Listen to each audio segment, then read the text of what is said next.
একটা গল্প মনে পড়ে গেল। একসময় একজন ফেরেশতা এসে এক লোককে বলল, আমি তোমার উপর খুশি, তুমি যা চাইবে আমি তোমাকে তাই দেব, তবে একটা শর্ত, যা তুমি চাইবে আমি তোমাকে সব দেব, তবে তোমার প্রতিবেশীকে দেব তার দ্বিগুণ। লোকটা বলল, একটা রোলেক্স ঘড়ি আমার চাই।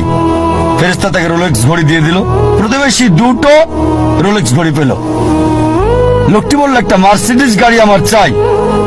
ফেরেশতা তাকে মার্সিডিজ গাড়ি দিল। প্রতিবেশীকে দুটো মার্সিডিজ দিল। লোকটি বলল, একটা সুন্দর বড় বাংলো চাই। ফেরেশতা তাকে সুন্দর বড় বাংলো দিল। তার প্রতিবেশীকে দেওয়া হলো দুটো সুন্দর বড় বাংলো। লোকটি পরে বলল, দয়া করে আমার শেষ ইচ্ছাটা তুমি পূরণ করে দাও। কি সেটা? আমার একটা চোখ তুমি নষ্ট করে দাও, যাতে কিছু আমি চোখে না দেখতে পাই।